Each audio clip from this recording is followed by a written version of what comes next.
Pada saat itu, Mesir merupakan sebuah kerajaan yang luas dan kaya raya yang dikuasai oleh seorang raja bernama Fir'aun.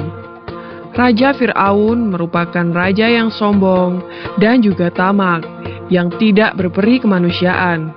Bahkan ia berani menyebut dirinya sebagai Tuhan. Pada suatu hari, seorang ahli nujum datang menghadap Fir'aun. Ia mengatakan bahwa menurut perhitungan dan ramalannya, tak lama lagi akan lahir seorang bayi dari bangsa Israel yang kelak akan menjadi musuh dan menjatuhkan kekuasaannya. Fir'aun sangat marah mendengar ramalan itu. Saat itu juga, ia memberikan perintah agar membunuh setiap bayi laki-laki yang lahir dari keluarga bangsa Israel. Nabi Musa alaihi salam dilahirkan oleh pasangan suami istri yang bernama Imron dan Yukabat. Ketika mengetahui bahwa anaknya yang lahir adalah seorang anak laki-laki, Yukabat dan Imron merasa panik.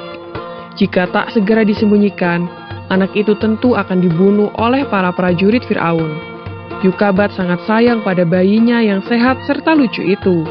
Ia tak rela bayi itu sampai terbunuh.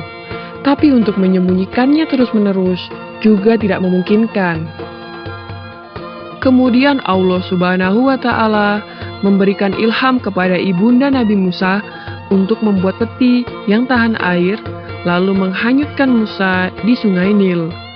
Kakak Musa juga diperintahkan untuk mengikuti kemana peti itu hanyut. Ternyata peti itu ditemukan oleh putri Raja Fir'aun.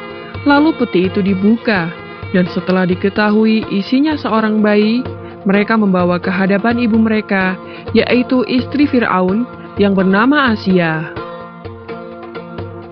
Istri Fir'aun sangat senang melihat bayi yang lucu itu, dan ingin mengangkatnya sebagai anak. Maka diutarakanlah niatnya itu kepada Fir'aun. Mula-mula Fir'aun menolak, namun atas bujukan istrinya itu, akhirnya ia setuju. Asia pun sangat senang dan segera mencari ibu pengasuh yang dapat menyusui Musa. Namun beberapa lama, para ibu-ibu yang didatangkan tidak ada yang cocok untuk menyusui, karena Musa tak mau menyusu pada para ibu tersebut. Kakak Musa pada saat itu menawarkan ibunya untuk menjadi pengasuh Musa. Mereka pun pura-pura tidak mengenal Musa, dan demikianlah karena disusui oleh ibunya sendiri, akhirnya Musa mau menyusu dan berhenti menangis. Musa lalu diserahkan kepada Yukabat sampai masa menyusuinya selesai. Yukabat mendapat upah bayaran yang cukup besar.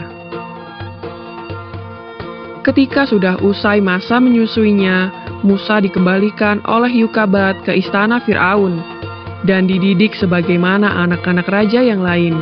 Ia berpakaian seperti Fir'aun, mengendarai kendaraan Fir'aun, sehingga dikenal sebagai Pangeran Musa bin Fir'aun. Demikian kisah kelahiran Nabi Musa alaihi salam sampai diangkatnya menjadi anak oleh Fir'aun. Di video selanjutnya akan dikisahkan bagaimana Nabi Musa alaihi salam meninggalkan istana Fir'aun dan menikahi seorang putri Nabi Syuaib alaihi salam. Nantikan hanya di channel YouTube Anak Muslim.